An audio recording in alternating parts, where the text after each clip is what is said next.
সম্মানিত উপস্থিতি, এখানে মাদক নির্মূল করার উদ্দেশ্যে দুই একটি কথা বলতে চাই যে মাদক হচ্ছে সামাজিক একটি ব্যাধি। আর এই মাদক নির্মূল আমাদের যে সন্তান রয়েছে শুরু থেকেই আমাদেরকে তাদের প্রতি খেয়াল রাখতে হবে।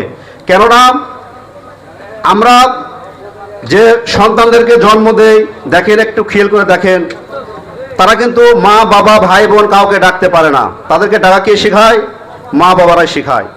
তারা কিন্তু ক খ এই পড়াটাও কিন্তু তারা জানে না। কে শেখায়? মা বাবারা শেখায়।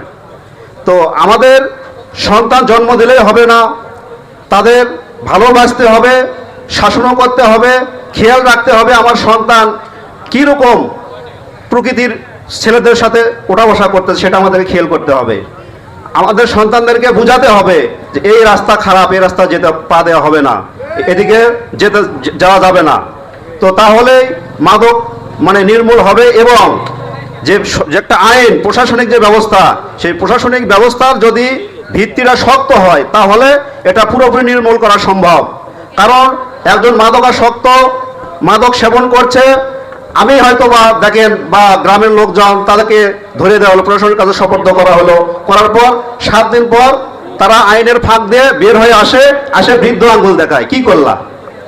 তো যাই হোক, ইতিমধ্যে আমাদের সংসদে যে বিল পাস হয়েছে, যে আইনটি পাস হয়েছে, যে মাদক যারা সেবন করে বা যারা বিক্রি করে তাদের সর্বোচ্চ শাস্তি হচ্ছে মৃত্যুদণ্ড। তো আশা করি যেহেতু আইনের ভিত্তি শক্ত হয়েছে, আমরা সবাই মিলে যদি এই মাদকের উপর যদি আমরা সোচ্চার হই তাহলে ইনশাআল্লাহ মাদককে আমরা নির্মূল করতে পারবো ইনশাআল্লাহ। আরেকটি কথা বলতে চাই নির্বাচন বিষয়ে।